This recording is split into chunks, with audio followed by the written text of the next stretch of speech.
Deizmdən başqa da bir cür dırnaq arasında inanclar var. Deizm deyilir ona. Deizm. Nədir deizm? Yaradıcını qəbul edir, yaradıcıdan başqa heç nəyi qəbul etmir.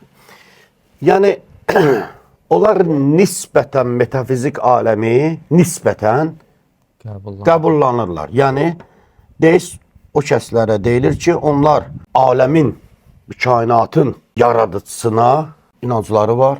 Aləmin yaradıcısına inanırlar. Dillər var. Amma düşüncələr bu cür nədir? Allah yaratdı, daha doğrusu Tanrı, Xaliq yaratdı bu aləmi və sonra buraxdı. Heç bir işinə müdaxilə eləmir. İnsanı yaratdı, heç bir müdaxiləsi yoxdur ondan sonra. Allah onlara heç bir göstəriş vermir. Və son insan da öz həyatını yaşayır. Bəs necə yaşayacaq? Necə nizam quracaq? Deyir, ağlı ilə.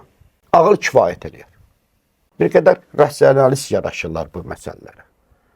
Ağıl kifayət edir.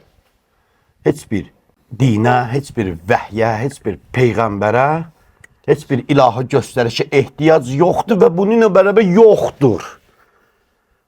Bunlar hamısı uydurmadır. Bunlar hamısı nədir? Bir dənə yaradan. Yaradan var. Yaradan var. Buna nə deyirlər? Deist. Deist.